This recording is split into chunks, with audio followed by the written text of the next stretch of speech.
Hello everyone, स्वागत है आप सबका learning with Gautam YouTube channel में। तो आज की इस वीडियो में हम करने वाले हैं क्लास 12th इकोनॉमिक्स के most important 200 objective question answer को, जो कि आपके आने वाले एग्जाम के लिए सभी प्रश्न काफ़ी ज़्यादा महत्वपूर्ण प्रश्न रहने वाला है। तो आप लोग वीडियो को अच्छे से ध्यानपूर्वक और लास्ट तक जरूर देखिएगा। तो चलिए शुरू कर लेते हैं पहले क्वेश्चन से।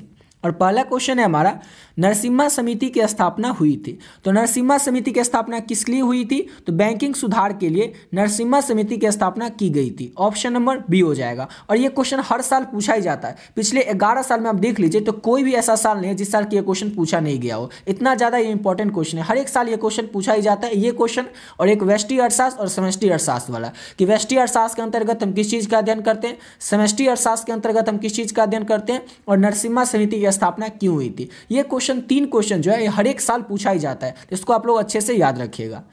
अगला क्वेश्चन है हमारा, विदेशी विनिमय की मांग के प्रमुख स्रोत क्या हैं? तो विदेशी वस्तुओं का आयात विदेशी विनिमय की मांग के प्रमुख स्रोत हैं। ऑप्शन नंबर ए हो जाएगा। अगला क्वेश्चन है, सरकारी व्यय जिसे से परिसमिति का सृजन होता है वो क्या कहलाता है? तो सरकारी व्यय यानी कि सरकारी खर्च जिससे कि किसी परिसमिति का सृजन होता है वो क्या कहलाता है? तो नियोजित व्यय कहलाता है, यानी कि नियोजित खर्च कहलाता है। ऑप्शन नंबर सी हो जाएगा। अगला क्वेश्चन है, निम्न में से कौन प्रत्यक्ष कर है? प्रत्यक्ष कर कौन है? तो उत्पादन कर यानी कि उत्पादन टैक्स जो है ये प्रत्यक्ष कर के अंतर्गत आता है। ऑप्शन नंबर सी हो जाएगा। अगला क्वेश्चन है, केंद्र सरकार के कर राजस्व के अंतर्गत निम्न में से कौन शामिल है? 4 ऑप्शन दिया हुआ है और इसमें से आपसे पूछा जा रहा है कि केंद्र सरकार के कर राजस्व यानी कि टैक्स राजस्व के अंतर्गत कौन शामिल है? तो निगम कर जो है ये केंद्र सरकार के कर राजस्व के अंतर्गत शामिल है। ऑप्शन नंबर सी हो जाएगा। अगला क्वेश्चन है, निम्न में से कौन आर्थिक मंदी की स्थिति के लक्षण है? आर्थिक मंदी की स्थिति के लक्षण क्या क्या है? तो रोजगार के स्तर में कमी, औसत मूल्य के स्तर में कमी और उत्पादन में गिरावट। ये तीनों ही क्या है? तो आर्थिक मंदी स्थिति के लक्षण है। ऑप्शन नंबर डी हो जाएगा इनमें से सभी। अगला क्वेश्चन है, अवसर लागत क्या होता है? अवसर लागत जो है क्या होता है? तो अवसर लागत वह विकल्प होता है जिसका परित्याग कर दिया जाए। उसके बाद खोया हुआ अवसर होता है और हस्तांतरण होता है, यानी कि अवसर लागत ये तीनों ही होता है। ऑप्शन नंबर डी हो जाएगा इनमें से सभी। अगला क्वेश्चन है, किसी वस्तु की मानवीय आवश्यकता को संतुष्ट करने की क्षमता होती है। तो किसी भी वस्तु की मानवीय आवश्यकता को संतुष्ट करने की जो क्षमता होती है वो उपयोगिता में होती है, यानी कि ऑप्शन नंबर बी हो जाएगा। अगला क्वेश्चन है, उपभोक्ता की सर्वाधिक संतुष्टि के लिए। तो उपभोक्ता की सर्वाधिक संतुष्टि के लिए वस्तु की सीमांत उपयोगिता जो है वो उसके मूल्य के समान होनी चाहिए। सिंपल सा क्वेश्चन है, उपभोक्ता की सर्वाधिक संतुष्टि के लिए वस्तु की जो सीमांत उपयोगिता है वो उसके मूल्य के समान होनी चाहिए, यानी कि ऑप्शन नंबर ए हो जाएगा। अगला क्वेश्चन है, निम्नलिखित में किसके परिवर्तन से मांग में परिवर्तन नहीं होता है? 4 ऑप्शन दिया हुआ है और इसमें से आपसे पूछा जा रहा है कि किसके परिवर्तन से मांग में परिवर्तन नहीं होता है। ऑप्शन में इसका दिया नहीं है, इसलिए ऑप्शन डी हो जाएगा इनमें से कोई नहीं। अगला क्वेश्चन है, मूल्य वृद्धि से गिफिन वस्तुओं की मांग क्या होती है? मूल्य में वृद्धि हो जाने से यानी कि बढ़ोतरी हो जाने से जो गिफिन वस्तु होती है उसकी वस्तुओं की मांग में क्या हो जाती है? तो बढ़ोतरी आ जाती है, बढ़ जाती है। ऑप्शन नंबर ए हो जाएगा। अगला क्वेश्चन है, अक्षों के केंद्र से निकलने वाली सीधी पूर्ति की रेखा का लोच कैसा होता है? तो इकाई के बराबर होता है। ऑप्शन नंबर सी हो जाएगा। अक्षों के केंद्रों से निकलने वाली सीधी पूर्ति का रेखा का जो लोच होता है वो इकाई के बराबर होता है। अगला क्वेश्चन है, उत्पादन का सक्रिय साधन क्या होता है? तो उत्पादन का सक्रिय साधन श्रम होता है। ऑप्शन नंबर बी हो जाएगा। अगला क्वेश्चन है, औसत लागत वक्र का आकार कैसा होता है? ये भी क्वेश्चन पिछले 11 साल में बात करें तो 5 से 6 बार पूछा गया। इसको भी अच्छे से याद रखिएगा कि औसत लागत वक्र का आकार कैसा होता है? यू अक्षर के जैसा होता है। ऑप्शन नंबर ए हो जाएगा। अगला क्वेश्चन है हमारा, निम्नलिखित में से कौन पूर्ण प्रतियोगिता की विशेषता नहीं है? यहाँ पर पूछा जा रहा है कि पूर्ण प्रतियोगिता की विशेषता क्या नहीं है? तो क्रेताओं तथा विक्रेताओं का अत्यधिक संख्या, वस्तु की एक रूपता और बाजार का पूर्ण ज्ञान, ये तीनों जो है ये पूर्ण प्रतियोगिता की विशेषता है। लेकिन क्वेश्चन में कौन पूर्ण प्रतियोगिता की विशेषता नहीं है? कौन नहीं है? तो विज्ञापन तथा विक्रय लागत जो है ये पूर्ण प्रतियोगिता की विशेषता नहीं है, इसलिए ऑप्शन नंबर क्या हो जाएगा? तो ऑप्शन नंबर इसका हो जाएगा सी। ठीक है। अगला क्वेश्चन है हमारा, किस बाजार में औसत आय सीमांत आय के बराबर होती है? 4 बाजार का नाम दिया हुआ है जिसमें कि पूर्ण प्रतियोगिता, अल्प अधिकार, पूर्ण प्रतियोगिता और एकाधिकार। ये 4 बाजार में से किस बाजार के अंतर्गत औसत आय जो होती है ये सीमांत आय के बराबर होती है? किस बाजार में होता है? तो पूर्ण प्रतियोगिता बाजार में जो औसत आय होती है वो सीमांत आय के बराबर होती है। ऑप्शन नंबर ए हो जाएगा।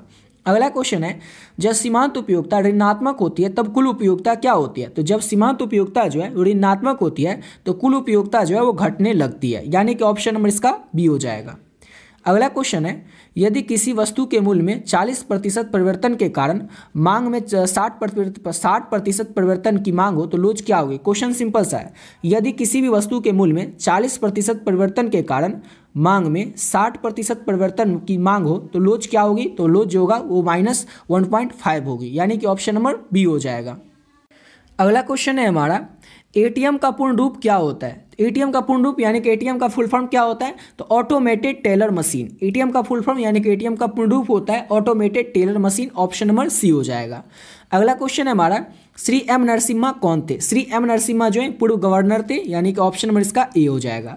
और अगला क्वेश्चन करने से पहले आपको बताना चाहेंगे कि अगर अभी तक आप लोग इकोनॉमिक्स के मोस्ट इंपॉर्टेंट ऑब्जेक्टिव क्वेश्चन और सब्जेक्टिव क्वेश्चन आंसर का पीडीएफ नहीं लिए, जो कि आपके एग्जाम के लिए काफ़ी ज़्यादा इंपॉर्टेंट प्रश्न है, तो आप लोग किस तरह से इस पीडीएफ को ले सकते हैं। ऑलरेडी बहुत सारे बच्चे जो पहले से इस पीडीएफ को ले चुके हैं और अपने एग्जाम की तैयारी और अच्छे तरीके से कर भी रहे हैं। तो जो भी बच्चे पहले से इस पीडीएफ को ले लिए, वीडियो को थोड़ा स्किप करके वे लोग अगले क्वेश्चन से आप लोग देख लीजिएगा। और जो भी बच्चे अभी तक इस पीडीएफ को नहीं लिए, उनको बता दें कि आपको इसमें पीडीएफ में क्या क्या मिलेगा। इस पीडीएफ में आपको मिलेगा इकोनॉमिक्स के मोस्ट इंपॉर्टेंट ऑब्जेक्टिव क्वेश्चन और सब्जेक्टिव क्वेश्चन और साथ ही साथ पीवाईक्यू। ऑब्जेक्टिव क्वेश्चन में और सब्जेक्टिव क्वेश्चन जो है इसमें लघु उत्तरीय, दीर्घ उत्तरीय सभी तरह के प्रश्न आपको देखने को मिलेगा। यानी कि आपके इकोनॉमिक्स के जो क्लास 12 का बुक है, उस बुक के जितने भी चैप्टर हैं, हर एक चैप्टर का जो भी इंपॉर्टेंट ऑब्जेक्टिव और सब्जेक्टिव क्वेश्चन है आपके एग्जाम के लिए, सारा का सारा प्रश्न इस पीडीएफ में ऐड कर दिया गया है। और इस पीडीएफ की जो प्राइस है वो केवल और केवल 20 रुपीज़ है, यानी कि 20 रुपये है। केवल और केवल 20 रुपये पे करके आप लोग इस पीडीएफ को ले सकते हैं। इसका पीडीएफ का प्राइस इतना कम इसीलिए रखें ताकि हर एक बच्चा इस पीडीएफ को ले सकेगा, अफोर्ड कर सकेगा और अपने आने वाले एग्जाम की तैयारी और भी बेहतर ढंग से कर पाएगा।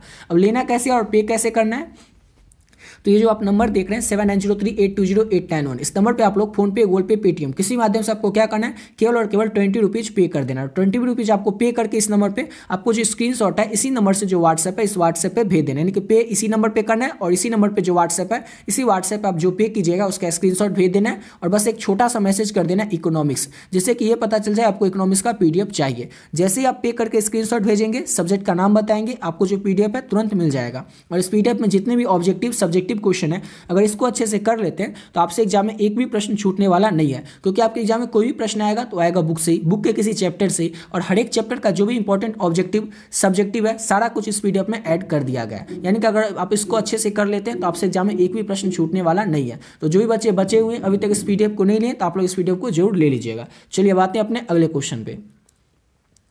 और अगला क्वेश्चन है, डॉक्टर मनमोहन सिंह कौन थे। ये क्वेश्चन आप सबको पता है कि इस साल बहुत ही ज़्यादा आने की संभावना है और आएगा ही, क्योंकि इस साल ही उनका निधन हो गया था। तो डॉक्टर मनमोहन सिंह कौन थे, तो वित्त मंत्री भी भारत के रह चुके हैं, अर्थशास्त्री है और भारत के पूर्व प्रधानमंत्री भी 10 साल तक रह चुके हैं। इसलिए ऑप्शन नंबर डी हो जाएगा, इनमें से सभी। डॉक्टर मनमोहन सिंह क्या थे, तो इनमें से सभी थे। अगला क्वेश्चन है हमारा, निवेश के निर्धारक के घटक कौन है। निवेश के निर्धारक के घटक क्या होगा, तो पूंजी की सीमांत क्षमता और ब्याज दर, ये दोनों ही क्या है, तो निवेश के निर्धारक के घटक है। यानी कि ऑप्शन सी हो जाएगा, दोनों ए और बी दोनों जो है निवेश के निर्धारक के घटक है। ऑप्शन नंबर सी हो जाएगा, इनमें से दोनों। ऑप्शन नंबर सी हो जाएगा, ए और बी दोनों। क्वेश्चन है हमारा, दूसरे नरसिम्हा समिति का गठन किस वर्ष हुआ था। तो दूसरे नरसिम्हा समिति का जो गठन है ये वर्ष 1998 में हुआ था, 1998 में हुआ था। ऑप्शन नंबर डी हो जाएगा। अगला क्वेश्चन है, भारत में 1 रुपये का नोट जारी करता है, यानी कि भारत में 1 रुपये का जो नोट है वो किसके द्वारा जारी किया जाता है, तो भारत सरकार के वित्त मंत्रालय के द्वारा भारत में 1 रुपये का नोट जारी किया जाता है। ऑप्शन नंबर बी हो जाएगा। अगला क्वेश्चन है, वैधानिकता के आधार पर मुद्रा को कितने भागों में बांटा जा सकता है। तो वैधानिकता के आधार पर मुद्रा को जो है 2 भागों में बांटा जा सकता है। ऑप्शन नंबर बी हो जाएगा। अगला क्वेश्चन है, मुद्रा आपूर्ति का नियमन कौन करता है। तो मुद्रा आपूर्ति का जो नियमन है ये करता है रिजर्व बैंक ऑफ इंडिया, यानी कि आरबीआई। ऑप्शन नंबर बी हो जाएगा। अगला क्वेश्चन है हमारा, मुद्रा के स्थैतिक और गत्यात्मक कार्यों का विभाजन किसने किया। 4 नाम दिया हुआ है, इसमें से आपको बताना है। तो पॉल एजिंग के द्वारा मुद्रा के स्थैतिक और गत्यात्मक कार्यों का विभाजन किया गया था, पॉल एजिंग के द्वारा। ऑप्शन नंबर बी हो जाएगा। अगला क्वेश्चन है, बैंक का एजेंसी कार्य क्या है। बैंक का जो है एजेंसी कार्य क्या, काम क्या है, तो ट्रस्टी का कार्य करना। ट्रस्टी का कार्य करना बैंक का एजेंसी कार्य है। ऑप्शन नंबर सी हो जाएगा। अगला क्वेश्चन है हमारा, मुद्रा के स्थैतिक और गत्यात्मक कार्यों का विभाजन किसने किया। ये क्वेश्चन तो फिर से वही आ गया, तो किसने किया था, तो पॉल एजिंग ने किया था। ऑप्शन नंबर इसका बी हो जाएगा। अगला क्वेश्चन करते हैं। नेक्स्ट क्वेश्चन है, आर्थिक महामंदी की अवधि काल थी, यानी कि आर्थिक महामंदी जो आई थी ये कब से कब तक आई थी? तो वर्ष 1929 से लेकर के 1932 तक का जो दौर था ये आर्थिक महामंदी का अवधि था, यानी कि काल था। ऑप्शन नंबर डी हो जाएगा। अगला क्वेश्चन है हमारा, भारत, ये तो बता ही चुके हैं, भारत में 1 रुपये का जो नोट है वो जारी किसके द्वारा किया जाता है? तो वित्त मंत्रालय के द्वारा भारत में 1 रुपये का जो नोट है वो जारी किया जाता है। अगला क्वेश्चन है, निम्न में से, यानी कि जो 4 ऑप्शन दिया हुआ इसमें से कौन केंद्रीय बैंक का कार्य नहीं है, यानी कि काम नहीं है? तो इसमें से कौन सा काम जो है वो केंद्रीय बैंक का नहीं है? तो पहले तो ये देख लेते हैं कि कौन कौन सा केंद्रीय बैंक का काम है। तो मुद्रा नोट का निर्गमन करना, अंतिम आश्रयदाता बनना, आर्थिक आंकड़ों को एकत्र करना, ये सब जो है केंद्रीय बैंक का कार्य है। लेकिन वित्तीय नीति का नियंत्रण करना ये केंद्रीय बैंक का काम नहीं है, यानी कि ऑप्शन नंबर इसका डी हो जाएगा। अगला क्वेश्चन है, एक संतुलित बजट जो है वो किसे कहते हैं, फिर किसे कहा जाता है? तो एक संतुलित बजट उसे कहा जाता है जब व्यय और प्राप्तियां बराबर हों, जबकि जितना भी हमें प्राप्त होता हो उतना ही खर्च होता हो, तो वही को कहा जाता है, उसी को कहा जाता है एक संतुलित बजट। ऑप्शन नंबर इसका ए हो जाएगा। अगला क्वेश्चन है हमारा, केन्स के सिद्धांत का संबंध है। तो केन्स के सिद्धांत का जो संबंध है वो किससे है? तो प्रभावपूर्ण मांग की प्रवृत्ति से, उपभोग प्रवृत्ति से और बचत प्रवृत्ति से, यानी कि ऑप्शन डी हो जाएगा। इनमें से सभी से केन्स के सिद्धांत का संबंध है।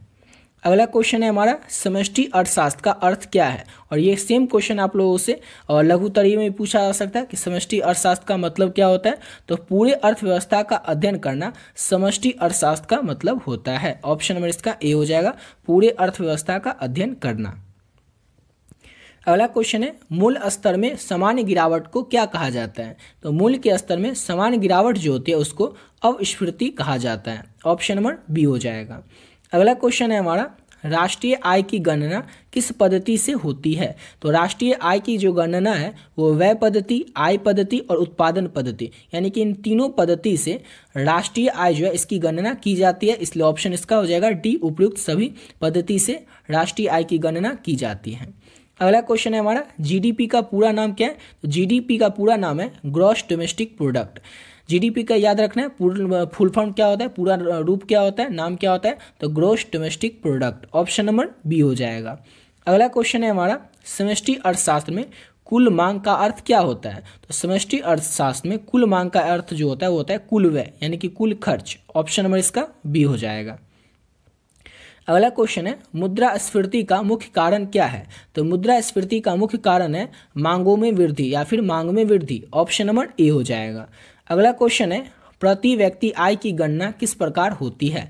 तो प्रति व्यक्ति आय की जो गणना है वो किया जाता है राष्ट्रीय आय भागा जनसंख्या से, यानी कि जितनी भी राष्ट्रीय आय है उससे हम भाग लगा देंगे जितनी भी जनसंख्या होगी उससे, और जो हमारा शेषफल होगा वो होगा प्रति व्यक्ति आय। ऑप्शन नंबर इसका ए हो जाएगा।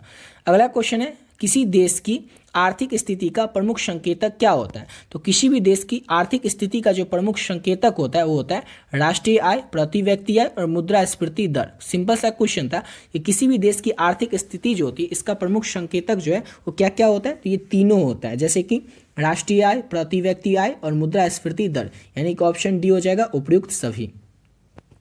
अगला क्वेश्चन है हमारा, मांग पक्षीय अर्थव्यवस्था में मुख्य जोर किस पर होता है? तो मांग पक्षीय अर्थव्यवस्था जो होता है इसमें मुख्य जोर जो है वो किस पर होता है? इसमें होता है उत्पादन बढ़ाने पर जोर, रोजगार बढ़ाने पर जोर और सरकारी व्यय बढ़ाने पर जोर, इसलिए ऑप्शन इसका डी हो जाएगा, उपयुक्त सभी पर। मांग पक्षीय अर्थव्यवस्था में जो मुख्य जोर होता है वो उपयुक्त सभी पर होता है। ऑप्शन नंबर डी हो जाएगा। अगला क्वेश्चन है, केन्स अर्थशास्त्र में संपूर्ण रोजगार को बनाए रखने के लिए क्या महत्वपूर्ण है? सिंपल सा क्वेश्चन है, केन्स अर्थशास्त्र जो है इसमें संपूर्ण रोजगार को बनाए रखने के लिए क्या महत्वपूर्ण होता है? तो जो सरकारी व्यय होता है यानी कि सरकारी खर्च होता है ये केन्स अर्थशास्त्र में संपूर्ण रोजगार को बनाए रखने के लिए महत्वपूर्ण होता है। ऑप्शन नंबर बी हो जाएगा। अगला क्वेश्चन है, राष्ट्रीय आय का मापन किसके द्वारा किया जाता है? तो राष्ट्रीय आय का जो मापन है वो केंद्रीय सांख्यिकी संगठन के द्वारा किया जाता है। ऑप्शन नंबर इसका ए हो जाएगा। याद रखिएगा, राष्ट्रीय आय का जो मापन है ना किसके द्वारा किया जाता है? तो केंद्रीय सांख्यिकी संगठन के द्वारा। ऑप्शन नंबर ए हो जाएगा। अगला क्वेश्चन है हमारा, मांग में कमी होने से क्या हो जाता है? तो मांग में अगर कमी होगी यानी कि मूल्य में कमी हो जाएगी। ऑप्शन नंबर इसका डी हो जाएगा। मांग में कमी होने से क्या हो जाता है? मूल्य में कमी हो जाती है। अगला क्वेश्चन है हमारा नेक्स्ट क्वेश्चन, मुद्रास्फीति की दर किससे मापी जाती है? तो मुद्रास्फीति की जो दर है ये उपभोक्ताओं के मूल्य सूचांक से मापी जाती है। सिंपल सा क्वेश्चन था कि मुद्रास्फीति का दर किससे मापी जाती है? तो उपभोक्ताओं के मूल्य सूचांक से मुद्रास्फीति दर जो है वो मापी जाती है। अगला क्वेश्चन है, राष्ट्रीय आय की गणना में कौन शामिल नहीं होता है? तो राष्ट्रीय आय की गणना में जो पूंजीगत व्यय होता है, जो पूंजीगत व्यय होता है इसको शामिल नहीं किया जाता है राष्ट्रीय आय में, यानी कि ऑप्शन नंबर बी हो जाएगा। अगला क्वेश्चन है हमारा, किसी देश की अर्थव्यवस्था में असंतुलन को ठीक करने के लिए किस नीति का उपयोग किया जाता है? तो किसी भी देश की अर्थव्यवस्था में असंतुलन को ठीक करने के लिए राजकोषीय नीति जो है इसका उपयोग किया जाता है। किसका उपयोग किया जाता है? राजकोषीय नीति का उपयोग। ऑप्शन नंबर सी हो जाएगा। अगला क्वेश्चन है, मुद्रास्फीति के समय मुद्रा की क्रय शक्ति में क्या होता है? तो मुद्रास्फीति के समय मुद्रा की जो क्रय शक्ति होती है उसमें कमी आ जाती है। क्या होती है? तो कमी आ जाती है। ऑप्शन नंबर बी हो जाएगा। अगला क्वेश्चन है, वास्तविक जीडीपी का अर्थ क्या होता है? तो वास्तविक जीडीपी का अर्थ होता है स्थिर मूल्य पर जीडीपी, यानी कि ऑप्शन नंबर बी हो जाएगा। याद रखिएगा, वास्तविक जीडीपी का अर्थ क्या होता है? स्थिर मूल्य पर जीडीपी वास्तविक जीडीपी का अर्थ होता है। ऑप्शन नंबर बी हो जाएगा। अगला क्वेश्चन है, केन्स के अनुसार पूर्ण रोजगार प्राप्त करने के लिए किस पर जोर देना चाहिए? किसके अनुसार बताना है? तो यहाँ पर बताना है केन्स के अनुसार ना पूर्ण रोजगार प्राप्त करने के लिए किस पर जोर देना चाहिए? तो सरकारी निवेश पर जोर देना चाहिए पूर्ण रोजगार प्राप्त करने के लिए केन्स के अनुसार। ऑप्शन नंबर ए हो जाएगा। अगला क्वेश्चन है, व्यापार चक्र के उतार चढ़ाव के प्रमुख कारण क्या है? तो व्यापार चक्र के उतार चढ़ाव के जो प्रमुख कारण है वो है मांग और आपूर्ति में परिवर्तन। मांग और आपूर्ति में परिवर्तन व्यापार चक्र के उतार चढ़ाव के प्रमुख कारण है। ऑप्शन नंबर बी हो जाएगा। अगला क्वेश्चन है हमारा, केन्स का सिद्धांत जो है किस पर आधारित है? ये क्वेश्चन अगर पिछले सालों में बात करें तो कई बार आपके एग्जाम में पूछा जा चुका है और इस साल भी पूछे जाने की काफ़ी ज़्यादा संभावनाएं हैं। तो इसको अच्छे से याद ही रखिएगा कि केन्स का जो सिद्धांत होता है वो मांग पर आधारित होता है। किस पर आधारित होता है? तो केन्स का जो सिद्धांत है ये मांग पर आधारित होता है। ऑप्शन नंबर ए हो जाएगा। अगला क्वेश्चन की ओर बढ़ते हैं और नेक्स्ट क्वेश्चन है हमारा, समष्टि अर्थशास्त्र में कुल आपूर्ति का क्या अर्थ होता है? तो समष्टि अर्थशास्त्र में कुल आपूर्ति का जो है क्या अर्थ होता है? तो इसका अर्थ होता है कुल उत्पादन से। ऑप्शन नंबर इसका ए हो जाएगा। अगला क्वेश्चन है, यदि देश में निर्यात बढ़ता है तो इसका जीडीपी पर क्या प्रभाव पड़ेगा?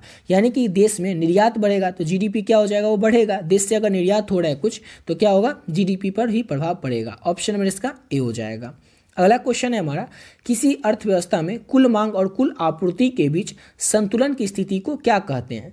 तो किसी भी अर्थव्यवस्था में कुल मांग और कुल आपूर्ति के बीच का जो संतुलन की स्थिति होगा उसे हम लोग कहेंगे आर्थिक संतुलन। क्या कहेंगे? तो उसे हम लोग आर्थिक संतुलन कहेंगे। ऑप्शन नंबर ए हो जाएगा।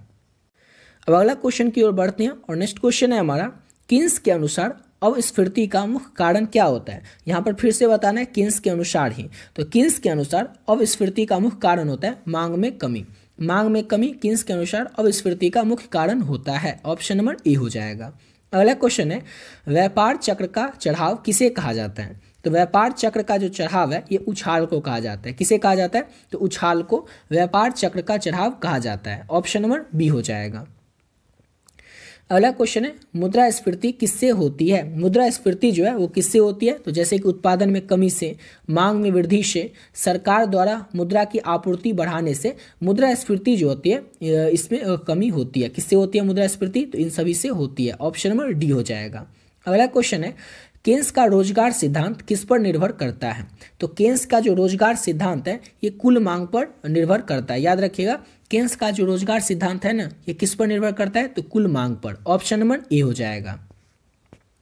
अगला क्वेश्चन है, मुद्रा का अधिक प्रचलन किस स्थिति में होता है? तो मुद्रा का जो अधिक प्रचलन है ये मुद्रास्फीति के स्थिति में होता है। किस स्थिति में होता है? तो मुद्रा का जो अधिक प्रचलन है ये मुद्रास्फीति के स्थिति में होता है। ऑप्शन नंबर ए हो जाएगा। अगला क्वेश्चन है, फिर से पूछ रहा है क्वेश्चन कि केन्स के अनुसार आर्थिक मंदी से उबरने के लिए सरकार को क्या करना चाहिए? तो केन्स के अनुसार आर्थिक मंदी से उबरने के लिए सरकारी व्यय में वृद्धि करनी चाहिए। सरकारी जो व्यय है उसमें वृद्धि करनी चाहिए केन्स के अनुसार आर्थिक मंदी से उबरने के लिए। ऑप्शन नंबर इसका ए हो जाएगा। अगला क्वेश्चन है हमारा, प्रति व्यक्ति आय बढ़ाने के लिए क्या आवश्यक होता है? तो प्रति व्यक्ति आय बढ़ाने के लिए राष्ट्रीय आय में वृद्धि आवश्यक होता है। ऑप्शन नंबर ए हो जाएगा। राष्ट्रीय आय में वृद्धि जो है वो आवश्यक होता है प्रति व्यक्ति आय बढ़ाने के लिए। ऑप्शन नंबर बी हो जाएगा। अगला क्वेश्चन है, केन्स के अनुसार बचत किसका एक क्रियात्मक रूप है? तो केन्स के अनुसार बचत जो है ये किसका क्रियात्मक रूप है? तो ये आय का क्रियात्मक रूप है केन्स के अनुसार बचत। ऑप्शन नंबर इसका बी हो जाएगा। अगला क्वेश्चन है, राष्ट्रीय आय और व्यक्तिगत आय में क्या अंतर होता है? तो राष्ट्रीय आय और व्यक्तिगत जो आय होता है इसमें कर का अंतर होता है, टैक्स का अंतर होता है। राष्ट्रीय आय और व्यक्तिगत आय जो होता है इसमें कर यानी कि टैक्स का अंतर होता है। अगला क्वेश्चन है, बेरोजगारी की समस्या को हल करने के लिए कौन सी नीति उपयुक्त मानी जाती है? जैसे कि यहाँ पर 4 नीति है, मौद्रिक नीति, वित्तीय नीति, राजकोषीय नीति और विदेशी नीति। तो इसमें से कौन सी नीति उपयुक्त मानी जाती है, अच्छी मानी जाती है बेरोजगारी की समस्याओं का हल करने के लिए? तो राजकोषीय नीति जो है इसको उपयुक्त मानी जाती है, ये राजकोषीय नीति बेरोजगारी की समस्याओं को हल करने के लिए। ऑप्शन नंबर सी हो जाएगा। अगला क्वेश्चन है, मांग के घटक में कौन सा घटक शामिल नहीं होता है? तो मांग के घटक में जो बचत होता है ये शामिल नहीं किया जाता। याद रखिएगा, मांग के घटक में कौन सा घटक शामिल नहीं होता है? तो बचत जो है ये शामिल नहीं होता है मांग के घटक में। ऑप्शन नंबर सी हो जाएगा। अगला क्वेश्चन है, प्रवृत्ति की वृद्धि दर किससे मापी जाती है? तो प्रवृत्ति की जो वृद्धि दर है ये मापी जाती है उपभोक्ताओं के मूल्य सूचांक से। उपभोक्ता के मूल्य सूचांक से प्रवृत्ति की जो वृद्धि दर है इसको मापा जाता है। अगला क्वेश्चन है, केन्स के अनुसार संपूर्ण रोजगार का अर्थ है? तो केन्स के अनुसार संपूर्ण रोजगार का अर्थ क्या होता है? आवांछित बेरोजगारी को समाप्त करना। आवांछित बेरोजगारी जो होता है इसको समाप्त करना केन्स के अनुसार संपूर्ण रोजगार का अर्थ होता है। ऑप्शन नंबर इसका सी हो जाएगा। अगला क्वेश्चन है, यदि किसी अर्थव्यवस्था में कर घटा दिया जाए तो इसका प्रभाव क्या होगा? तो यदि किसी भी अर्थव्यवस्था में कर को यानी कि टैक्स को घटा दिया जाए तो इससे क्या हो जाएगा? व्यय में वृद्धि हो जाएगी। ऑप्शन नंबर इसका बी हो जाएगा। व्यय मतलब खर्च में वृद्धि हो जाएगी। अगला क्वेश्चन करते हैं और नेक्स्ट क्वेश्चन है, अर्थव्यवस्था में स्थिरता के लिए मौद्रिक नीति का मुख्य उद्देश्य क्या है? तो अर्थव्यवस्था में स्थिरता के लिए मौद्रिक नीति का मुख्य उद्देश्य होता है मुद्रास्फीति में नियंत्रण। ऑप्शन नंबर ए हो जाएगा। अर्थव्यवस्था में स्थिरता के लिए मौद्रिक नीति का जो मुख्य उद्देश्य है वो है मुद्रास्फीति में नियंत्रण। ऑप्शन नंबर ए हो जाएगा। अगला क्वेश्चन है, कुल आय की संरचना में निवेश का संबंध किससे होता है? तो कुल आय की संरचना में जो निवेश है इसका जो संबंध है वो संचय से होता है। याद रखिएगा, कुल आय की संरचना में निवेश का जो संबंध है वो संचय से होता है। अगला क्वेश्चन है, मांग और आपूर्ति के आधार पर मूल्य का निर्धारण किस बाजार में होता है? तो मांग और आपूर्ति के आधार पर मूल्य का जो निर्धारण किया जाता है ये पूर्ण प्रतिस्पर्धा बाजार में होता है। किस बाजार में होता है? तो पूर्ण प्रतिस्पर्धा बाजार में मांग और आपूर्ति के आधार पर मूल्य का निर्धारण किया जाता है। ऑप्शन नंबर ए हो जाएगा। अगला क्वेश्चन है, किसी देश में बढ़ती बेरोजगारी का मुख्य कारण क्या हो सकता है? तो किसी भी देश में बढ़ती हुई बेरोजगारी का जो मुख्य कारण है वो हो सकता है मांग में कमी। ऑप्शन नंबर बी हो जाएगा। मांग में कमी किसी भी देश की बढ़ती बेरोजगारी का मुख्य कारण हो सकता है। अगला क्वेश्चन है, कुल व्यय में कौन सा घटक शामिल नहीं होता है? 4 ऑप्शन दिया हुआ और इसमें से आपसे क्वेश्चन पूछ रहा है कि कुल जो व्यय होता है, कुल जो खर्च होता है इसमें कौन सा घटक शामिल नहीं होता है? तो कर संग्रहण जो है ये यानी कि टैक्स को कलेक्ट करना ये जो है ये शामिल नहीं होता है कुल व्यय में यानी कि कुल खर्च में। ऑप्शन नंबर डी हो जाएगा। अगला क्वेश्चन है, पूंजी निर्माण का अर्थ क्या होता है? तो पूंजी निर्माण का अर्थ होता है पूंजी का संचय। पूंजी का जो संचय है ये पूंजी निर्माण का अर्थ होता है। ऑप्शन नंबर ए हो जाएगा। अगला क्वेश्चन है, बेरोजगारी और मुद्रास्फीति के बीच संबंध बताने वाला वक्र कौन सा होता है? तो बेरोजगारी और मुद्रास्फीति के बीच संबंध बनाने वाला जो वक्र होता है उसे हम फिलिप्स वक्र कहते हैं। कौन सा वक्र कहते हैं? तो फिलिप्स वक्र कहते हैं। ऑप्शन नंबर सी हो जाएगा। अगला क्वेश्चन है, केन्स के अनुसार किस कारक का प्रभाव रोजगार पर पड़ता है? किसका जो केन्स जो है इसके अनुसार आपको बताना है कि कौन से कारक का जो प्रभाव है रोजगार पर पड़ता है? तो कुल मांग का कारक। ऑप्शन नंबर बी हो जाएगा। अब नेक्स्ट क्वेश्चन करते हैं और अगला क्वेश्चन है, कुल आपूर्ति घटाने पर आर्थिक गतिविधियों पर क्या प्रभाव पड़ता है? तो कुल आपूर्ति घटाने पर आर्थिक गतिविधियों पर क्या प्रभाव पड़ता है कि बेरोजगारी में वृद्धि हो जाती है। क्या हो जाती है? तो बेरोजगारी में वृद्धि हो जाती है कुल आपूर्ति घटाने पर, यानी कि ऑप्शन नंबर बी हो जाएगा। अगला क्वेश्चन है, किसी देश की आर्थिक नीति में कटौती का मुख्य उद्देश्य क्या होता है? तो किसी भी देश की आर्थिक नीति में कटौती का मुख्य उद्देश्य होता है व्यय में कमी, यानी कि खर्च में कमी जो है ये किसी भी देश की आर्थिक नीति में कटौती का मुख्य उद्देश्य होता है। ऑप्शन नंबर बी हो जाएगा। अगला क्वेश्चन है किसी अर्थव्यवस्था में अस्थायी बेरोजगारी का कारण क्या होता है। तो किसी भी अर्थव्यवस्था में अस्थायी बेरोजगारी का मुख्य कारण जो है वो मौसमी प्रभाव होता है। ऑप्शन नंबर डी हो जाएगा। सिंपल सा क्वेश्चन था कि किसी भी अर्थव्यवस्था में अस्थायी बेरोजगारी का कारण क्या है कि मौसमी प्रभाव। ऑप्शन नंबर डी हो जाएगा। अगला क्वेश्चन है वास्तविकता सकल घरेलू उत्पाद यानी कि जीडीपी का मापन किससे किया जाता है। तो वास्तविकता सकल घरेलू उत्पाद जीडीपी का जो मापन है वो किस तरह से किया जाता है। इसका मापन किया जाता है आधार वर्ष के मूल्य पर। ऑप्शन नंबर बी हो जाएगा। आधार वर्ष के मूल्य पर वास्तविकता सकल घरेलू उत्पाद का मापन किया जाता है, यानी कि ऑप्शन नंबर इसका बी हो जाएगा। अगला क्वेश्चन है बचत की प्रवृत्ति बढ़ने से आर्थिक विकास पर क्या प्रभाव पड़ता है। तो बचत की जो प्रवृत्ति बढ़ती है इससे आर्थिक विकास पर निवेश में वृद्धि आ जाती है। क्या होती है, तो निवेश में वृद्धि हो जाती है। ऑप्शन नंबर डी हो जाएगा। अगला क्वेश्चन है केन्स के अनुसार कुल मांग घटकों में कौन शामिल नहीं है। जैसे कि 4 ऑप्शन है और इसमें से आपसे क्वेश्चन पूछ रहा है कि केन्स के अनुसार कुल मांग घटकों में कौन शामिल नहीं होता है। कौन शामिल नहीं होता है, तो बचत जो है ये शामिल नहीं होता है केन्स के अनुसार कुल मांग घटकों में। ऑप्शन नंबर सी हो जाएगा। अगला क्वेश्चन है यदि देश में पूंजी निर्माण बढ़ता है तो इसका अर्थव्यवस्था पर क्या प्रभाव होगा। तो यदि देश में पूंजी निर्माण जो है ये बढ़ेगा तो इससे उत्पादन में वृद्धि ही होगी। क्या होगी, तो उत्पादन में वृद्धि होगी। ऑप्शन नंबर बी हो जाएगा। अगला क्वेश्चन करते हैं और नेक्स्ट क्वेश्चन है जब किसी देश की आयात मात्रा निर्यात मात्रा से अधिक होती है तो इसे क्या कहते हैं। तो इसे हम लोग कहते हैं व्यापार घाटा। क्या कहते हैं, तो व्यापार घाटा कहते हैं। जब किसी भी देश की आयात मात्रा जो होती है वो निर्यात मात्रा से अधिक होती है तो उसे हम लोग कहेंगे व्यापार घाटा। अगला क्वेश्चन है अर्थव्यवस्था में किसके कारण मुद्रास्फीति बढ़ सकती है। तो अर्थव्यवस्था में सरकारी व्यय में वृद्धि के कारण। किसके कारण, तो सरकारी व्यय में सरकारी खर्च में वृद्धि होने के कारण मुद्रास्फीति जो है वो बढ़ सकती है। ऑप्शन नंबर सी हो जाएगा। अगला क्वेश्चन है केन्स के सिद्धांत में बचत और निवेश का जो संतुलन है ये कैसे प्राप्त किया जा सकता है। तो केन्स के अनुसार बचत और निवेश का जो संतुलन है ये ब्याज दर में परिवर्तन करके प्राप्त किया जा सकता है, यानी कि ऑप्शन नंबर ई हो जाएगा। अगला क्वेश्चन है मुद्रास्फीति को नियंत्रित करने के लिए सरकार द्वारा कौन सी नीति अपनाई जाती है। तो मुद्रास्फीति को नियंत्रित करने के लिए सरकार के द्वारा मौद्रिक नीति जो है वो अपनाई जाती है। कौन सी नीति, तो मुद्रास्फीति को नियंत्रित करने के लिए सरकार के द्वारा मौद्रिक नीति जो है इसको अपनाया जाता है। ऑप्शन नंबर ए हो जाएगा। अगला क्वेश्चन है अर्थव्यवस्था में सरकार द्वारा कर घटाने पर यानी कि टैक्स घटाने का क्या प्रभाव हो सकता है। तो अर्थव्यवस्था में सरकार द्वारा कर घटाने का जो प्रभाव है वो कुल मांगों में वृद्धि हो सकती है। जो कुल मांग होगा उसमें वृद्धि होगी। ऑप्शन नंबर बी हो जाएगा। अगला क्वेश्चन है निवेश की मात्रा पर ब्याज दर का प्रभाव कैसा होता है। तो निवेश की मात्रा पर ब्याज दर का जो प्रभाव है वो नकारात्मक होता है, यानी कि ऑप्शन नंबर बी हो जाएगा। अगला क्वेश्चन है कुल आपूर्ति घटाने से अर्थव्यवस्था में क्या स्थिति उत्पन्न हो सकती है। तो कुल आपूर्ति घटाने से अर्थव्यवस्था में मंदी की जो स्थिति है वो उत्पन्न हो सकती है। याद रखिएगा, कुल आपूर्ति घटाने से अर्थव्यवस्था में मंदी की जो स्थिति है वो उत्पन्न हो सकती है। ऑप्शन नंबर बी हो जाएगा। अब अगला क्वेश्चन करते हैं और नेक्स्ट क्वेश्चन है आर्थिक असमानता मापने के लिए कौन सा वक्र प्रयोग किया जाता है। तो आर्थिक असमानता को मापने के लिए लॉरेंज वक्र जो है उसका इस्तेमाल किया जाता है, प्रयोग किया जाता है। किसको, तो लॉरेंज वक्र का प्रयोग किया जाता है आर्थिक असमानता को मापने के लिए। अगला क्वेश्चन है कुल मांग घटकों में निम्नलिखित में से कौन शामिल नहीं है। तो कुल मांग घटक जो है उसमें से कौन कौन शामिल है। तो पहले तो ये समझ लेते हैं कि कुल मांग घटक में कौन कौन शामिल है।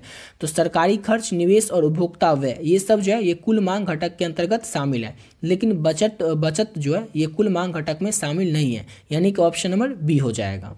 अगला क्वेश्चन है वास्तविक राष्ट्रीय आय को मापने के लिए किस सूचांक का उपयोग किया जाता है। तो वास्तविक राष्ट्रीय आय को मापने के लिए जो है उपभोक्ता मूल्य सूचांक का उपयोग किया जाता है। किसका उपयोग किया जाता है, उपभोक्ता मूल्य सूचांक का उपयोग किया जाता है वास्तविकता राष्ट्रीय आय को मापने के लिए, यानी कि ऑप्शन नंबर बी हो जाएगा।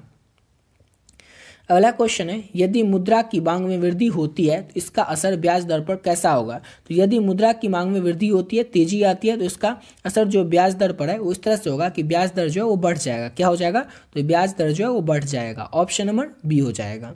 अगला क्वेश्चन है मुद्रास्फीति के समय मुद्रा का क्रय शक्ति पर क्या प्रभाव पड़ता है। तो मुद्रास्फीति के समय मुद्रा की जो क्रय शक्ति होती है वो घट जाती है। क्या होती है, तो मुद्रा की जो क्रय शक्ति होती है वो घट जाती है। ऑप्शन नंबर ए हो जाएगा। अगला क्वेश्चन है पूंजी निर्माण की प्रक्रिया में किसका योगदान अधिक होता है। तो पूंजी निर्माण की प्रक्रिया में बचत का जो योगदान है वो सबसे अधिक होता है, यानी कि ऑप्शन नंबर ए हो जाएगा। अगला क्वेश्चन है संतुलन राष्ट्रीय आय किस स्थिति में प्राप्त होती है। तो संतुलन राष्ट्रीय आय जो है ये जब भी कुल मांग जो है बराबर होता है कुल आपूर्ति के, उस स्थिति में प्राप्त होती है। क्वेश्चन सिंपल सा है लेकिन समझना है आपको कि संतुलन राष्ट्रीय आय जो है किस स्थिति में प्राप्त होती है। तो जब भी कुल मांग जो होगा वो बराबर होगा कुल आपूर्ति के, इस स्थिति में संतुलन राष्ट्रीय आय जो है वो प्राप्त हो सकती है। ऑप्शन नंबर ए हो जाएगा। अगला क्वेश्चन है केन्स के अनुसार मांग को बढ़ाने के लिए किस पर ध्यान देना चाहिए। तो केन्स के अनुसार मांग को बढ़ाने के लिए सरकारी जो व्यय है, सरकारी जो खर्च है उस पर ध्यान देना चाहिए, यानी कि ऑप्शन नंबर इसका हो जाएगा ए। अगला क्वेश्चन है अर्थव्यवस्था में असंतुलन को ठीक करने के लिए सबसे उपयुक्त उपाय कौन सा होता है। तो मौद्रिक नीति का प्रयोग करना अर्थव्यवस्था में असंतुलन को ठीक करने का सबसे उपयुक्त, सबसे अच्छी उपाय मानी जाती है, मौद्रिक नीति का प्रयोग करना। ऑप्शन नंबर बी हो जाएगा। अगला क्वेश्चन है कुल आय के संतुलन को बनाए रखने के लिए कौन सी नीति अपनाई जाती है। तो कुल आय के संतुलन को बनाए रखने के लिए राजकोषीय नीति जो है इसको अपनाई जाती है। किस नीति को अपनाया जाता है। तो राजकोषीय नीति को कुल आय के संतुलन को बनाए रखने के लिए अपनाया जाता है। ऑप्शन नंबर ए हो जाएगा। अगला क्वेश्चन है कुल मांग घटने के लिए कौन सी नीति कुल मांग को घटाने के लिए कौन सी नीति जो है ये अपनाई जाती है। तो कुल मांग को घटाने के लिए कर में वृद्धि किया जाता है, यानी कि ऑप्शन नंबर बी हो जाएगा। सिंपल सा क्वेश्चन था कि कुल मांग घटाने के लिए कौन सी नीति अपनाई जाती है। तो कर में वृद्धि की नीति को अपनाई जाती है। ऑप्शन नंबर बी हो जाएगा। अगला क्वेश्चन है केन्स के सिद्धांत में किसे अर्थव्यवस्था का संचायक कहा जाता है। तो केन्स के सिद्धांत में जो बचत होता है, क्या होता है, बचत, इसको संचायक कहा जाता है। ऑप्शन नंबर सी हो जाएगा। अगला क्वेश्चन है मुद्रास्फीति के समय ब्याज दरों में किस प्रकार का परिवर्तन होता है। तो मुद्रास्फीति के समय ब्याज दर जो है वो बढ़ जाता है, क्या होता है, तो ब्याज दर जो है वो बढ़ जाता है मुद्रास्फीति के समय। ऑप्शन नंबर बी हो जाएगा। अगला क्वेश्चन है बचत का क्या अर्थ होता है। तो बचत का क्या अर्थ होता है। तो बचत का अर्थ होता है आय का वह हिस्सा जो खर्च नहीं किया जाता हो, आय का वह हिस्सा जो कि खर्च किया ही नहीं जाता हो। यानी कि आपको पहले ही बता चुके हैं कि अगर किसी की आमदनी जो है मान लीजिए 15,000 होती है और वो क्या करेगा, महीने का 15,000 कमाएगा और 10,000 खर्च करेगा, तो बच गया कितना, 5,000 रुपये। तो ये क्या हो गया, ये बचत हो गया। आय का यानी कि वह हिस्सा जो कि खर्च ही नहीं किया जाता हो, जो 5,000 बच गया, यही होता है बचत। अगला क्वेश्चन है हमारा केन्स के अनुसार संपूर्ण रोजगार का स्तर किस पर निर्भर करता है। तो केन्स के अनुसार संपूर्ण रोजगार का जो स्तर है वो कुल मांग पर निर्भर करेगा। किस पर निर्भर करेगा, तो कुल मांग पर। ऑप्शन नंबर ए हो जाएगा। अगला क्वेश्चन है अर्थव्यवस्था में संरचनात्मक बेरोजगारी का क्या कारण होता है। तो बेरोजगारी जो है वो बहुत सारे प्रकार के होते हैं, जैसे कि यहाँ पर है संरचनात्मक बेरोजगारी। तो संरचनात्मक बेरोजगारी जो है इसका कारण क्या होता है। तो संरचनात्मक बेरोजगारी के अंतर्गत आता है कौशल का अभाव, यानी कि अगर किसी के पास कुछ कौशल ही नहीं है, कुछ गुण ही नहीं है, तो क्या होगा, उसे रोजगार नहीं मिल पाएगा और इसी जो बेरोजगारी होगी, इसी बेरोजगारी को कहा जाएगा संरचनात्मक बेरोजगारी, यानी कि कौशल का अभाव। ऑप्शन नंबर बी हो जाएगा। अगला क्वेश्चन है प्रति व्यक्ति आय जो है ये कैसी मापी जाती है। तो प्रति व्यक्ति आय को राष्ट्रीय आय बटे कुल जनसंख्या से बटे कर दिया जाता है, उसके बाद मापी जाती है प्रति व्यक्ति आय को, यानी कि ऑप्शन नंबर इसका ए हो जाएगा। अगला क्वेश्चन है हमारा जब किसी अर्थव्यवस्था में कुल मांग कुल आपूर्ति से अधिक होती है तो वो क्या होता है। तो मुद्रास्फीति होता है उसमें। ऑप्शन नंबर बी हो जाएगा। सिंपल सा क्वेश्चन है कि जब भी किसी अर्थव्यवस्था में कुल मांग कुल आपूर्ति से अधिक होगी तो मुद्रास्फीति का स्थिति उत्पन्न हो जाएगा, यानी कि ऑप्शन नंबर बी हो जाएगा। अगला क्वेश्चन है यदि कोई व्यक्ति अपनी आय का एक बड़ा हिस्सा बचत करता है तो अर्थव्यवस्था में क्या प्रभाव पड़ेगा। तो यदि कोई व्यक्ति अपनी आय का एक बड़ा सा हिस्सा बचत करता है तो अर्थव्यवस्था में क्या होगा कि मांग घटेगी। क्या होगी, तो मांग घटेगी। ऑप्शन नंबर ए हो जाएगा। अगला क्वेश्चन है हमारा यदि सरकार निवेश को बढ़ावा देना चाहती है तो उसे क्या करना चाहिए। तो यदि सरकार निवेश को बढ़ावा देना चाहती है तो उसे ब्याज दर में कमी करना चाहिए। क्या करना चाहिए, तो ब्याज दर जो है उसमें कमी करेगी तो इससे क्या होगा, निवेश का अवसर ज़्यादा आएगा। ऑप्शन नंबर बी हो जाएगा। अगला क्वेश्चन है अर्थव्यवस्था में पूर्ण रोजगार का मतलब क्या होता है। तो आवांछित जो बेरोजगारी को समाप्त करना, ये होता है अर्थव्यवस्था में पूर्ण बेरोजगार का मतलब। याद रखिएगा, पूर्ण बेरोजगार का मतलब क्या होता है अर्थव्यवस्था में, तो आवांछित जो बेरोजगारी होती है इसको समाप्त कर देना। ऑप्शन नंबर सी हो जाएगा। अगला क्वेश्चन है, किसी अर्थव्यवस्था में सकल घरेलू उत्पाद यानी कि जीडीपी का मुख्य उद्देश्य क्या होता है? तो किसी भी अर्थव्यवस्था में सकल घरेलू उत्पाद यानी कि जीडीपी का मुख्य उद्देश्य होता है कुल उत्पादन का मापन। कुल उत्पादन का मापन किसी भी अर्थव्यवस्था में सकल घरेलू उत्पाद यानी कि जीडीपी का मुख्य उद्देश्य होता है। ऑप्शन नंबर सी हो जाएगा। अगला क्वेश्चन है, वास्तविक सकल घरेलू उत्पाद में वृद्धि को क्या कहा जाता है? तो वास्तविक सकल घरेलू उत्पाद में वृद्धि को कहा जाता है आर्थिक विकास। क्या कहा जाता है? तो आर्थिक विकास कहा जाता है वास्तविक सकल घरेलू उत्पाद में वृद्धि को। ऑप्शन नंबर बी हो जाएगा।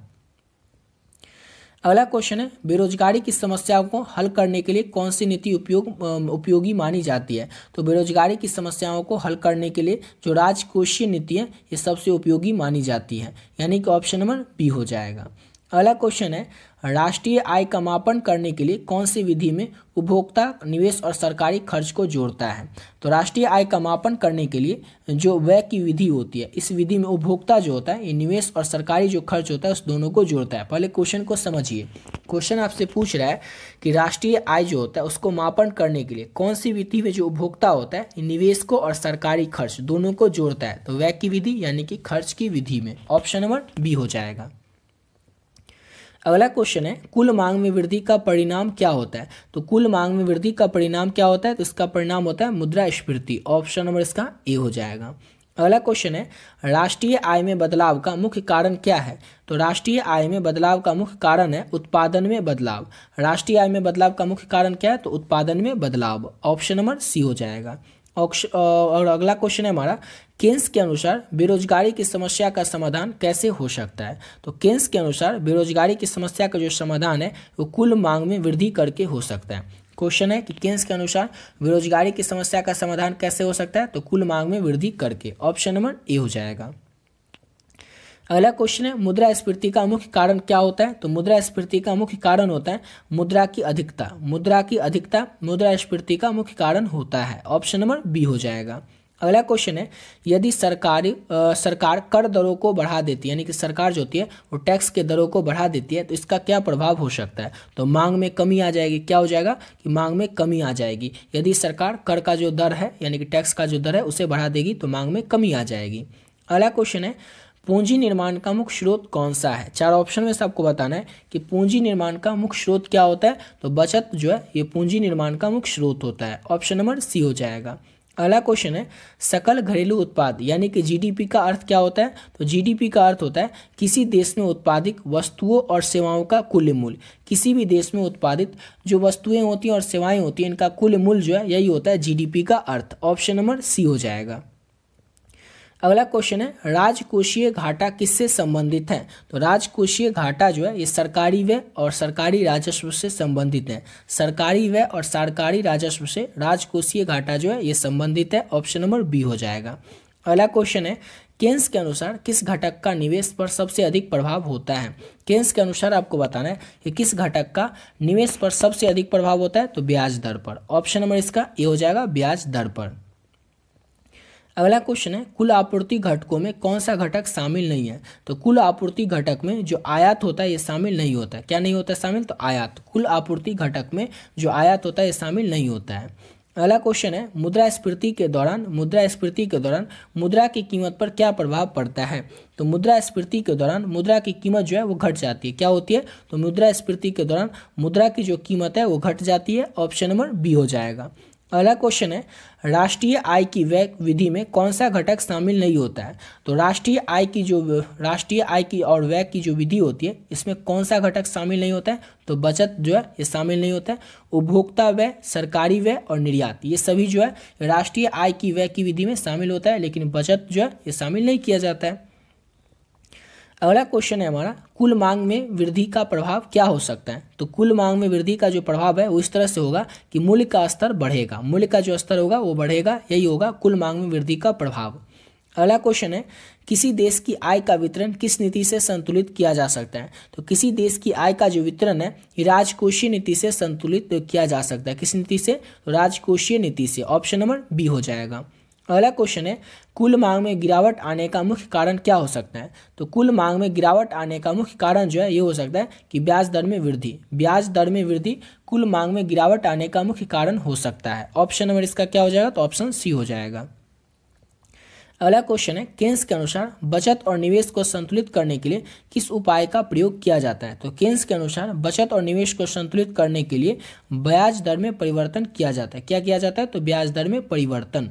अगला क्वेश्चन है, निवेश में वृद्धि के प्रमुख कारणों में से एक क्या है? तो निवेश में वृद्धि के सरकारी सहायता जो है प्रमुख कारणों में से एक है। सिंपल सा क्वेश्चन है, निवेश में वृद्धि के प्रमुख कारणों में से या फिर मुख्य कारणों में से कौन सा एक है? तो सरकारी सहायता जो है ये प्रमुख मुख्य कारणों में से वृद्धि का, निवेश में वृद्धि के मेन कारण है। ऑप्शन नंबर बी हो जाएगा, मुख्य कारण सरकारी सहायता है।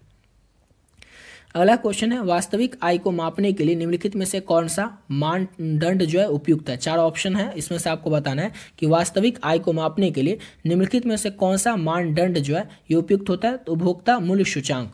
उपभोक्ता मूल्य सूचांक जो है ये वास्तविक आय को मापने के लिए उपयुक्त मापदंड होता है। ऑप्शन नंबर ए हो जाएगा।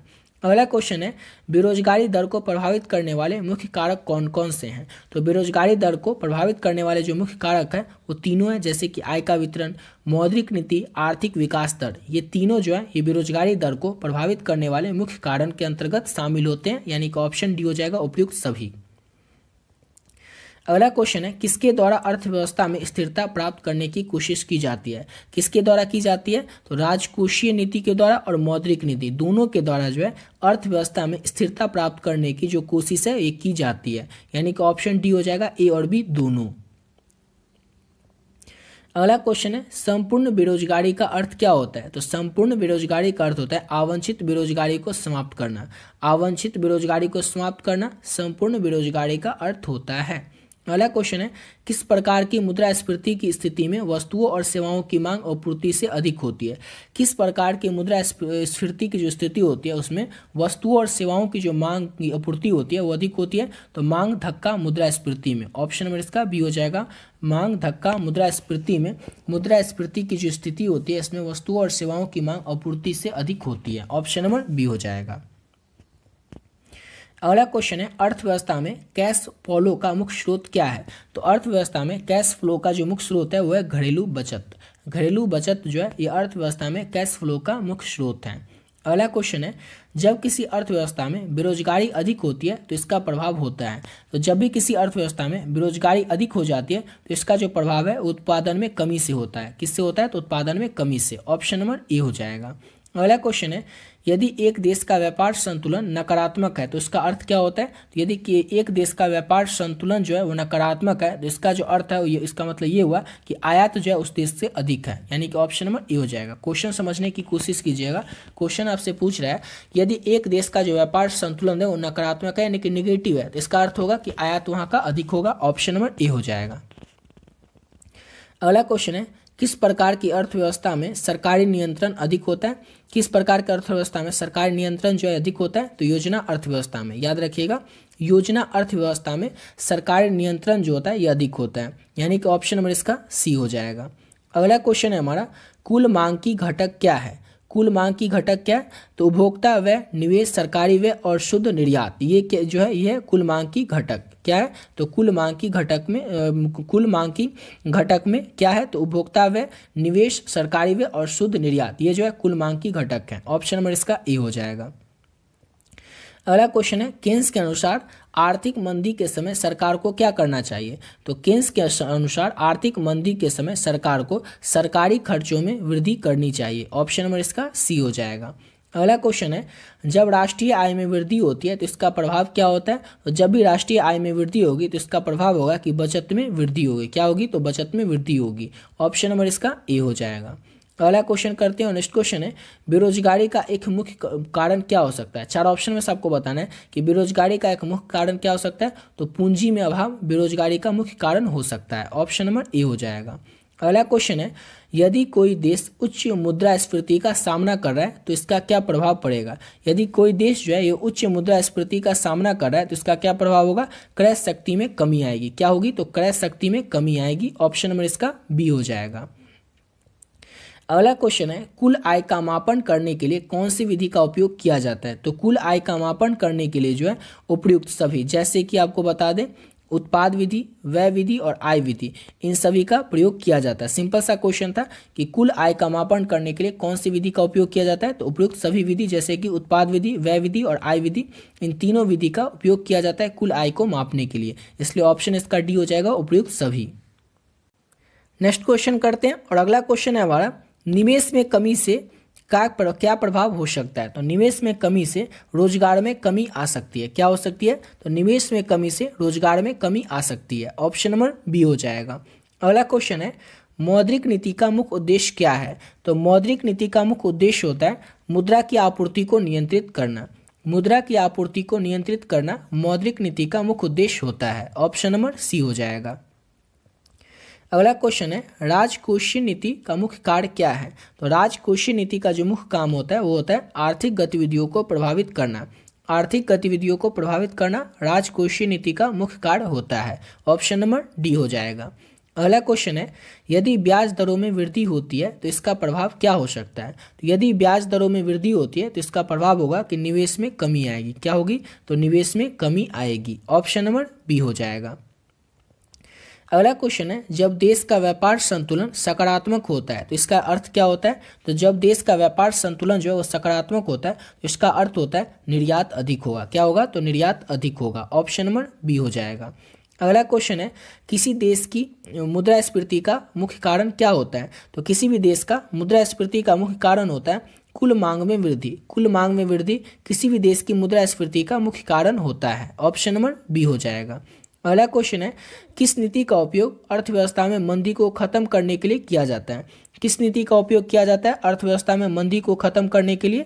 तो इसका उपयोग किया जाता है मौद्रिक नीति और राजकोषीय नीति दोनों का। किस नीति, सिंपल सा क्वेश्चन था कि किस नीति में का उपयोग अर्थव्यवस्था में मंदी को खत्म करने के लिए किया जाता है। तो दोनों का। ऑप्शन नंबर सी हो जाएगा, ए और बी दोनों का। अगला क्वेश्चन है किस स्थिति में क्रय शक्ति में कमी होती है। किस स्थिति में क्रय जो शक्ति होती है उसमें कमी आती है। तो मुद्रास्फीति में। ऑप्शन नंबर इसका बी हो जाएगा।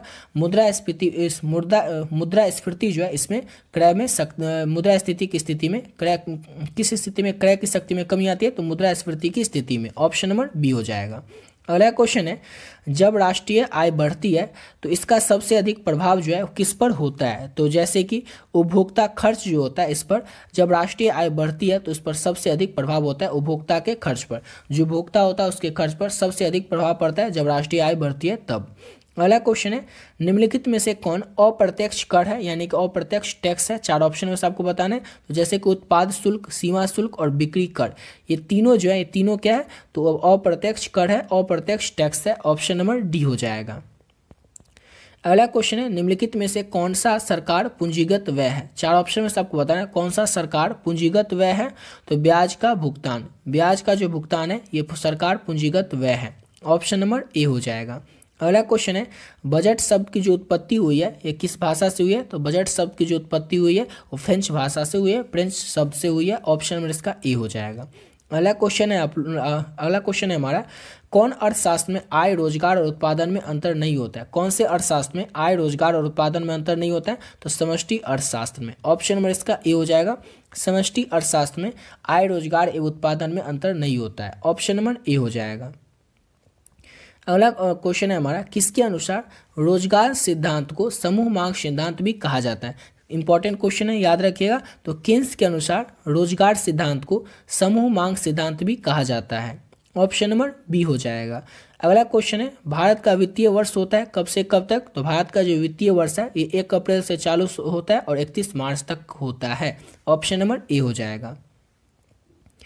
अगला क्वेश्चन है निवेश गुणक सिद्धांत की अवधारणा किसने दी थी। तो निवेश गुणक सिद्धांत की जो अवधारणा है वो केन्स ने ही दिया था। ऑप्शन नंबर ए हो जाएगा। अगला क्वेश्चन है अतिरिक्त मांग उत्पन्न होने के कौन से कारण है। तो अतिरिक्त मांग उत्पन्न होने के कारण है सार्वजनिक व्यय में वृद्धि, मुद्रा की पूर्ति में वृद्धि, करों में कमी, यानी कि ऑप्शन डी हो जाएगा। उपयुक्त सभी जो है ये अतिरिक्त मांग उत्पन्न होने के कारण है, यानी कि ऑप्शन नंबर डी हो जाएगा। अगला क्वेश्चन है किन्स ने अर्थव्यवस्था में न्यून मांग की दशा को किस नाम से पुकारा है। तो किन्स ने अर्थव्यवस्था में न्यून मांग की जो दशा है उसको अपूर्ण रोजगार संतुलन के नाम से पुकारा है। किस नाम से पुकारा है। तो अपूर्ण रोजगार संतुलन के नाम से। अगला क्वेश्चन है निम्नलिखित में से कौन सी राजस्व प्राप्ति नहीं है। चार ऑप्शन में से आपको बताना है कि कौन सा राजस्व प्राप्ति नहीं है। तो विदेशी अनुदान जो है ये राजस्व प्राप्ति नहीं है। ऑप्शन नंबर बी हो जाएगा। अगला क्वेश्चन है ब्रिटिश अर्थशास्त्री जे.एम. किन्स की पुस्तक द जनरल थ्योरी किस वर्ष प्रकाशित हुई थी। तो ब्रिटिश अर्थशास्त्री जिसकी की पुस्तक का नाम है, जिसका कि पहले तो नाम याद रखना है, जे.एम. किन्स, इसकी जो पुस्तक है द जनरल थ्योरी, ये भी क्वेश्चन आपसे पूछा जा सकता है कि द जनरल थ्योरी पुस्तक जो है इसके लेखक कौन है, तो जे.एम. किन्स हैं। और ये जो पुस्तक है प्रकाशित कब हुई थी, तो वर्ष 1936 में द जनरल थ्योरी नामक पुस्तक जो थी, जो कि पुस्तक है किसके द्वारा लिखी गई, तो जे.एम. किन्स के द्वारा ये पुस्तक प्रकाशित हुई थी, याद रखिएगा। अगला क्वेश्चन है महामंदी किस वर्ष आई थी। तो आपको पहले ही बता चुके हैं ऊपर कि महामंदी जो है इसका दौर रहा था 1929, यहाँ पर 29 नहीं, यहाँ पर 29 होना चाहिए था, या 30 है ना, तो 30 भी कर सकते हैं क्योंकि महामंदी का जो दौर है 1929 से चालू हुआ था और 31 तक रहा था। तो यहाँ पर 30 है तो 30 को लगा सकते हैं। अगला क्वेश्चन है हमारा विदेशी विनिमय दर का निर्धारण होता है। तो विदेशी विनिमय दर का जो निर्धारण है मांग एवं पूर्ति के द्वारा होता है। किसके द्वारा, तो मांग एवं पूर्ति के द्वारा विदेशी विनिमय दर का निर्धारण किया जाता है। अगला क्वेश्चन है अमेरिकी डॉलर का अवमूल्यन कब हुआ था। तो अमेरिकी डॉलर का जो अवमूल्यन है वो हुआ था कब, तो ये हुआ था 12 फरवरी 1973 को, यानी कि ऑप्शन नंबर ए हो जाएगा। अगला क्वेश्चन है तैरती विनिमय दर की व्यवस्था किसके अधीन आरंभ हुआ था। तो ये आरंभ हुआ था अंतर्राष्ट्रीय मुद्रा कोष के द्वारा, यानी कि ऑप्शन नंबर ए हो जाएगा। अगला क्वेश्चन है दोहरी विनिमय प्रणाली का आरंभ कब हुआ था। तो दोहरी विनिमय प्रणाली का जो आरंभ है, शुरुआत जो है ये हुआ था 1 मार्च 1992 से। ऑप्शन नंबर ए हो जाएगा। 1 मार्च 1992 से दोहरी विनिमय प्रणाली का आरंभ शुरू हुआ था। अगला क्वेश्चन है हमारा एस.एम. तारपोर कौन थे। तो एस.एम. तारपोर जो है ये कौन थे, तो एस.एम. तारपोर भारतीय रिजर्व बैंक के पूर्व डिप्टी गवर्नर थे। ऑप्शन नंबर इसका ए हो जाएगा। भारतीय रिजर्व बैंक के पूर्व डिप्टी गवर्नर थे, ऑप्शन नंबर इसका ए हो जाएगा। अगला क्वेश्चन है व्यापार संतुलन का अर्थ होता है। तो व्यापार संतुलन का अर्थ क्या होता है, तो व्यापार संतुलन का अर्थ होता है वस्तुओं के आयात और निर्यात में, ऑप्शन नंबर इसका बी हो जाएगा। वस्तुओं के आयात और निर्यात से व्यापार संतुलन का अर्थ होता है, ऑप्शन नंबर बी हो जाएगा। अगला क्वेश्चन है व्यापार क्षेत्र में कौन सी मदें शामिल होती है। चार ऑप्शन में सबको बताना है कौन सी मदें शामिल होती है व्यापार क्षेत्र में, व्यापार में। तो याद रखना है दृश्य मदें जो है ये व्यापार क्षेत्र में शामिल होती है, ऑप्शन नंबर सी हो जाएगा। अगला क्वेश्चन करते हैं और नेक्स्ट क्वेश्चन है हमारा ऐसा व्यय या फिर ऐसे व्यय जो सरकार के लिए किसी परिसंपत्ति का सृजन नहीं करती है वो क्या होता है। वो क्या होता है, तो होता है राजस्व व्यय। ऐसा व्यय यानी कि ऐसा खर्च जो सरकार के लिए किसी परिसंपत्ति का सृजन नहीं करती है वो क्या है, तो राजस्व व्यय है, ऑप्शन नंबर ए हो जाएगा। अगला क्वेश्चन है निम्न में से यानी कि जो चार ऑप्शन दिया हुआ है इसमें से कौन राजकोषीय घाटा से होने वाला खतरा है। राजकोषीय घाटा से होने वाला खतरा कौन है, तो स्फीतीकारी दबाव जो है राजकोषीय घाटा से होने वाला खतरा है, ऑप्शन नंबर बी हो जाएगा। अगला क्वेश्चन है निम्न में से सरकार के द्वारा उधार लेने के कारणों की ओर ध्यान आकर्षित करता है। कौन सा ध्यान आकर्षित करता है, तो राजस्व घाटा, ऑप्शन नंबर सी हो जाएगा। क्वेश्चन को पहले समझिएगा। क्वेश्चन आपसे पूछ रहा है कि कौन सरकार के द्वारा उधार लेने के कारणों की ओर ध्यान आकर्षित करता है, तो राजस्व घाटा, ऑप्शन नंबर सी हो जाएगा। अगला क्वेश्चन है बजट निम्न में से कौन सा शब्द है। तो बजट जो है कहाँ का शब्द है, तो बजट फ्रेंच का शब्द है। बजट कहाँ का शब्द है, इंपॉर्टेंट क्वेश्चन है, याद रखिएगा, तो फ्रेंच का, ऑप्शन नंबर सी हो जाएगा।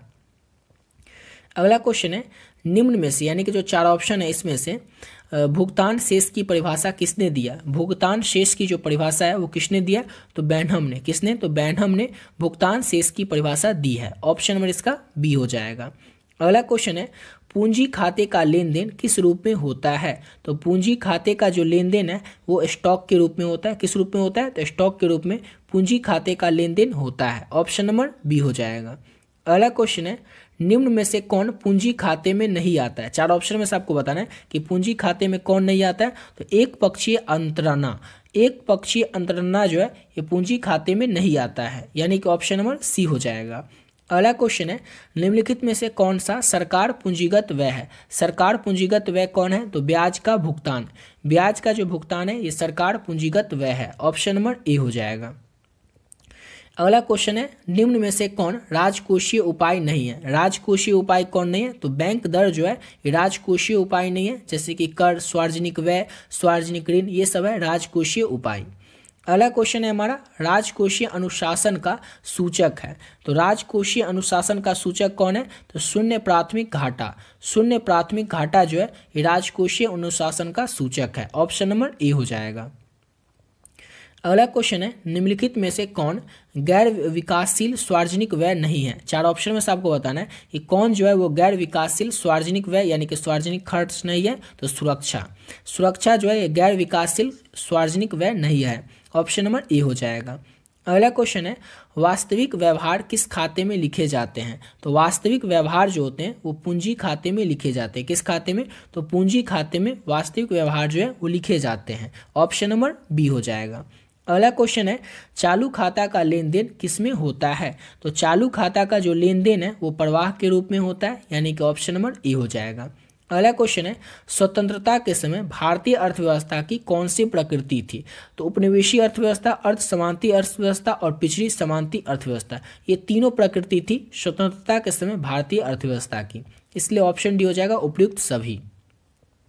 अगला क्वेश्चन है, ब्रिटिश शासन के समय भारत की अर्थव्यवस्था क्या थी? तो ब्रिटिश शासन के समय भारत की जो अर्थव्यवस्था थी वो पिछड़ी तथा गतिहीन थी। किस प्रकार की थी? तो पिछड़ी तथा गतिहीन थी ब्रिटिश शासन के समय भारत की अर्थव्यवस्था। ऑप्शन नंबर सी हो जाएगा। अगला क्वेश्चन है, ब्रिटिश शासन से पूर्व भारतीय हस्तशिल्प उद्योग जो थे वो किस प्रकार के थे? तो ब्रिटिश शासन से पूर्व यानी कि ब्रिटिश शासन से पहले भारतीय हस्तशिल्प उद्योग जो थे वो विकसित उद्योग थे। किस तरह के थे? तो विकसित उद्योग थे। ऑप्शन नंबर इसका ए हो जाएगा। अगला क्वेश्चन है, ब्रिटिश शासन से पूर्व भारत के गांवों में क्या प्रचलित था? तो ब्रिटिश शासन से पूर्व भारत के गांवों में आत्मनिर्भर थे लोग जो थे वो ब्रिटिश शासन से पूर्व भारत के गांव में प्रचलित। पहले तो याद रखना है ब्रिटिश का जो शासन था उससे पहले जो गांव था उसमें सामंतवाद प्रचलित था और जो लोग रहते थे वो आत्मनिर्भर रहते थे, यानी कि किसी पर निर्भर वो नहीं रहते थे। समझ गए? और सामंतवाद जो है वो प्रचलित था। ऑप्शन नंबर बी हो जाएगा।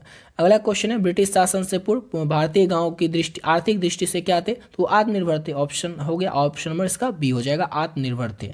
अगला क्वेश्चन है, भारत में उद्योग का संरक्षण किसकी सिफारिश के आधार पर हुआ था? तो भारत में जो उद्योगों का संरक्षक है वो संरक्षण है वो किसकी सिफारिश पर हुआ था? तो वित्त आयोग के संरक्षण पर यानी कि सिफारिश पर भारतीय उद्योग का जो संरक्षण है वो हुआ था वित्त आयोग के सिफारिश पर। ऑप्शन नंबर ए हो जाएगा।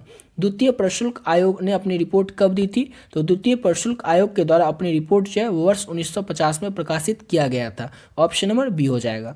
और सेकंड लास्ट क्वेश्चन है हमारा, प्रशुल्क आयोग ने सबसे पहले संरक्षण किस उद्योग को दिया था? तो प्रशुल्क आयोग ने सबसे पहले जो संरक्षक है वो लोहा और इस्पात उद्योग को दिया था। ऑप्शन नंबर ए हो जाएगा। और इस वीडियो का लास्ट क्वेश्चन है हमारा, और आज की इस वीडियो का लास्ट क्वेश्चन भी कि राष्ट्रीय आय समिति 1949 के अनुसार 1951 में प्रति व्यक्ति आय कितनी थी? तो 225 रुपये थी। ऑप्शन में इसका ए हो जाएगा। और यहाँ तक कंप्लीट होता है हमारा इकोनॉमिक्स का 200 इंपॉर्टेंट ऑब्जेक्टिव क्वेश्चन। जितना क्वेश्चन आपको बताएं सभी क्वेश्चन आपके आने वाले एग्जाम के लिए काफ़ी ज़्यादा इंपॉर्टेंट प्रश्न है, तो आपको आशा करता हूँ सभी क्वेश्चन अच्छे से समझ में आ ही गया होगा। और ऊपर जो आपको PDF बताएं, जो भी बच्चे अभी तक उस PDF को नहीं लिए उस PDF को आप लोग जरूर ले लीजिएगा। PDF का प्राइस है केवल और केवल 20 रुपीज़। ऊपर जो आपको नंबर बताएं 7903820891, उस नंबर पे आप लोग फोन पे, गूगल पे, पेटीएम किसी माध्यम से आपको केवल और केवल 20 रुपीज़ पे कर देना है और उसका स्क्रीनशॉट लेकर के उसी नंबर से जो व्हाट्सएप है उस व्हाट्सएप पर आपको भेज देना। और आपको जैसे जो भी सब्जेक्ट का चाहिए, जैसे इकोनॉमिक्स का चाहिए तो इकोनॉमिक्स आप लोग मैसेज कर दीजिएगा। इकोनॉमिक्स का जो PDF है आपको तुरंत मिल जाएगा। उस PDF को लेकर के आप लोग अच्छे तरीके से अपने एग्जाम की तैयारी कर सकते हैं बहुत ही कम समय में। उसमें जितना क्वेश्चन है उसको अगर सभी को अच्छे से तैयार कर लेते हैं, ऑब्जेक्टिव और सब्जेक्टिव दोनों को, तो आपके एग्जाम में जो भी प्रश्न आएंगे उसमें से अधिकतर प्रश्न आप लोगों को उसी PDF से देखने को मिल जाएगा। तो जो भी बच्चे अभी तक उस PDF को नहीं लिए उसको जरूर ले लीजिएगा और उससे अच्छे तरीके से आपको तैयारी कर लेना है। ठीक है, तो मिलते हैं नेक्स्ट वीडियो में नए वीडियो के साथ।